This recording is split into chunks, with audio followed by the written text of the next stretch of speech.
बिस्मिल्लाहिर्रहमानिर्रहीम। जी अस्सलाम वालेकुम स्टूडेंट्स, मेरा नाम हैदर अली डोकर।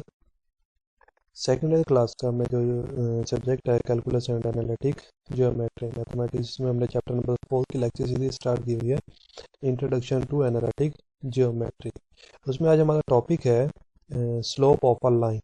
उससे पहले हम एक्सरसाइज 4.1 और उससे रिलेटेड टॉपिक्स और 4.2 और उससे रिलेटेड टॉपिक भी हमने डिस्कस किए हुए हैं।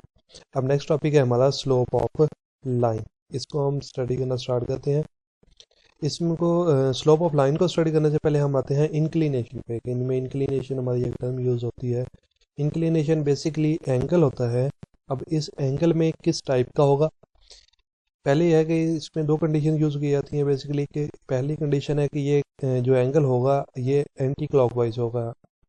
एंगल क्लॉकवाइज भी हो सकता है, एंटी क्लॉकवाइज भी हो सकता है, लेकिन इंक्लिनेशन में ये कंडीशन यूज़ की जाती है कि जो आपका एंगल यूज़ होगा वो आपका एंटी क्लॉकवाइज होगा। और सेकंड कंडीशन है कि जो एंगल होगा थीटा, ये 0 से 180 के दरमियान होगा। 0 और 180 के दरमियान में लाई कर रहा होगा। इसे हम कहेंगे इस टाइप के एंगल को कि ये एंगल इंक्लिनेशन है। उसके बाद है slope of line. Slope of line क्या होती है? स्लोप ऑफ लाइन जो बेसिक हमारा टॉपिक भी हम उसको स्टडी करते हैं। द मेजरमेंट ऑफ स्टीपनेस, कि स्टीपनेस की मेजरमेंट को हम स्लोप कहते हैं। अब यहाँ पे क्वेश्चन है कि स्टीपनेस क्या होती है। Steepness is the ratio of rise over run. Steepness क्या है जी? रेशियो है राइज ओवर रन की। अब इसको देखते हैं कि राइज ओवर रन क्या होगा। ये हमारे पास अगर एक एक्सिस है जिसको हमने कहा ये राइज है, और ये जो एक्सिस है इसे हम कहते हैं ये हमारे पास है रन है। अगर जो राइज है उसको हम y कहते हैं, रन को हम x कह देते हैं, तो हम इसकी स्लोप फाइंड आउट करना चाहते हैं। यहाँ पे कोई ना कोई एंगल भी होगा, ये एंगल अल्फा। ये हमारे पास है राइज और ये हमारे पास है रन। ये y से डिनोट कर दिया, इसको x से डिनोट कर दिया, और ये एंगल अल्फा है। हमने अभी जो डेफिनेशन लिखी है इसको रेशियो में लिखते हैं, तो ये आ जाएगा हमारे पास राइज ओवर रन इक्वल है y ओवर x के, क्योंकि राइज इक्वल है हमारे पास y के और रन इक्वल है x के।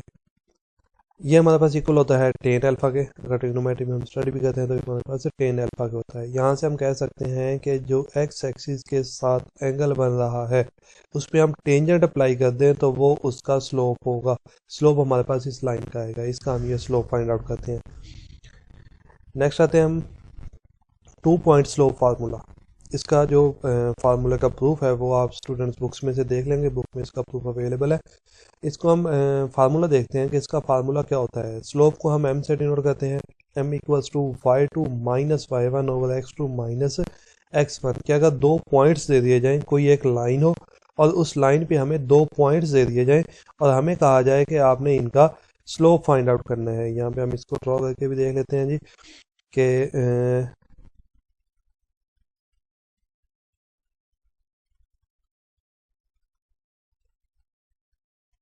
हमने कहा ये कोई भी एक लाइन है, ये एक स्ट्रेट लाइन होगी, इस पे हमें दो पॉइंट दे दिए जाएंगे। एक पॉइंट यहाँ पे हमें दे दिया गया कि ये पॉइंट आपका ए है, और दूसरा पॉइंट दे दिया जाए बी है। यहाँ पे कोई भी दूसरा पॉइंट हमें दे दिया जाए कि ये आपके पास बी होगा। अगर हम इन पॉइंट्स का, दोनों पॉइंट्स के दरमियान में स्लोप फाइंड आउट करना चाहते हैं ए और बी के दरमियान, तो उसके लिए हम इस फार्मूला को यूज़ करते हैं, m is equal to y2 minus y1 over x2 minus x1।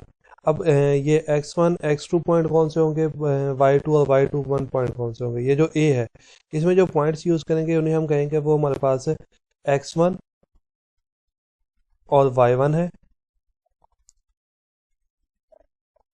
और ये b के जो पॉइंट होंगे वो हमारे पास x2 और y2 में आ जाएंगे। इनको हम फिर इसमें से डिनोट कर लेंगे। नेक्स्ट हम आते हैं इसी का जो हमारे पास दूसरा फार्मूला भी यूज़ किया जाता है, इसको इस टाइप में भी यूज़ कर सकते हैं, m is equal to y1 minus y2 over x1 minus x2। यहाँ से एक बात देखें, अगर आपके पास सेकंड पॉइंट पहले है y में तो x में भी हमारा सेकंड पॉइंट ही पहले लिखा जाएगा, और अगर y में फर्स्ट पॉइंट पहले है तो हमारा x में भी फर्स्ट पॉइंट ही पहले यूज़ किया जाएगा, y1 minus y2 over x2 minus x1। इसको हम इस टाइप में नहीं लिख सकते, कि अगर हम चाहेंगे हम m is not equal to, ये नहीं लिखा जा सकता y2 के ऊपर सेकंड पॉइंट पहले आ रहा है नोमिनेटर में, यहाँ पे ऑर्डिनेट पहले और डिनोमिनेटर में हम उसका एब्सिसा पहले ले लें। ऐसा हम नहीं कर सकते, ये करेंगे तो ये रॉन्ग होगा। m स्लोप इसके इक्वल नहीं हो सकती, ये दोनों फार्मूलाज यूज़ नहीं किया जा सकते, ये इसके दोनों करेक्ट फार्मूलाज हैं। इन दोनों में से कोई भी फार्मूला यूज़ करके हम स्लोप फाइंड कर सकते हैं अगर किसी भी लाइन पे 2 पॉइंट दिए जाएं और उनकी हमसे स्लोप पूछी जाए। इससे स्लोप से रिलेटेड कुछ कॉन्सेप्ट्स हैं, हम उन कॉन्सेप्ट्स को स्टडी करते हैं जो बेसिकली बहुत इंपॉर्टेंट बातें हैं, ये आपके एमसीक्यूज में भी अक्सर पूछी जा सकती हैं।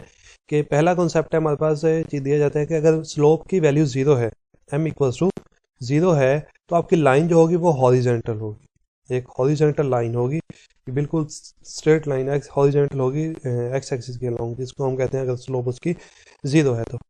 सेकंड पॉइंट है हमारे पास कि अगर वो स्लोप अनडिफाइंड है, मतलब उसकी वैल्यू इन्फिनिटी है, तो जो लाइन होगी वो फिर वर्टिकल होगी। अगर स्लोप 0 है तो लाइन हॉरिजेंटल होगी, अगर स्लोप अनडिफाइंड है तो हमारी जो लाइन होगी वो वर्टिकल होगी। थर्ड है हमारे पास कि अगर टू लाइंस आर पैरेलल, अगर दो लाइंस आपस में पैरेलल हैं और उनकी जो स्लोप होगी वो फिर इक्वल होगी, m1 इक्वल्स टू m2 होगा। m1 स्लोप है हमारे पास पहली लाइन की, m2 स्लोप है हमारे पास सेकंड लाइन की। उसके बाद फोर्थ स्टेप है हमारे पास कि अगर टू लाइंस आर परपेंडिकुलर, अगर दो लाइंस आपस में परपेंडिकुलर होंगी तो इनके लिए है कि जो उन दोनों को आप मल्टीप्लाई करोगे स्लोप को तो वो -1 के इक्वल आ जाएगी, m1 dot m2 equals to -1 आ जाएगा। यह है कि अगर दो लाइंस आपस में परपेंडिकुलर होंगी तो हमारे पास ये कंडीशन होगी। ये आपके पास 4 इसके कॉन्सेप्ट हैं, इन्हीं को हम एक्सरसाइज में भी यूज़ करेंगे अपने क्वेश्चंस को सॉल्व करने के लिए भी, और आपका जो 2 पॉइंट फार्मूला है उसी से रिलेटेड हम अपना क्वेश्चन सॉल्व करते हैं। हमारे पास क्वेश्चन नंबर है, एक्सरसाइज है 4.3, इसमें क्वेश्चन नंबर 3 को हम डिस्कस करते हैं। जी क्वेश्चन नंबर 3 है हमारे पास, by means of slope show that the following points lie on the same line. उन्होंने कहा जी स्लोप को आपने यूज़ करना है, स्लोप की डेफिनेशन को, और आपने प्रूव करना है कि ये जो पॉइंट्स हैं ये सेम लाइन पे हैं। सेम लाइन पे पॉइंट्स होते हैं मतलब वो कोलिनियर है, एक ही लाइन पे मौजूद होंगे। उनके लिए हमारे पास 3 पॉइंट्स दिए गए हैं, तीनों पॉइंट्स को हम सोल्यूशन स्टार्ट करते हैं इसका। तीनों पॉइंट्स में हम कहते हैं कि जो 3 पॉइंट्स हैं, पहले पॉइंट को हमने कहा ए है, दूसरा पॉइंट बी है, तीसरा पॉइंट सी है। अब हमने उनको सेम लाइन पे शो करना है कि वो एक ही लाइन पे होंगे, तो हम कहते हैं ए और बी का स्लोप फाइंड आउट कर लेते हैं और बी और सी का स्लोप फाइंड आउट कर लेंगे। अगर ये दोनों स्लोप्स की वैल्यू इक्वल होगी तो हम कहेंगे वो कोलिनियर है, मतलब वो दोनों सेम लाइन पे हैं, एक ही लाइन पे एग्जिस्ट कर रहे होंगे। जी पहले slope of A B find out करते हैं। उसके लिए हमारे पास फार्मूला था y2 minus y1, y2 5 and y1 -3 था, -1 पॉजिटिव 3 हो जाएगा। उसके बाद है x2 माइनस x1 1 + 1 2 आ जाएगा। इसको सॉल्व करें तो हमारे पास वैल्यू आ जाती है 4। ये वैल्यू है हमारे पास स्लोप ऑफ ए बी की। नेक्स्ट है हमारे पास slope of B C find out करते हैं।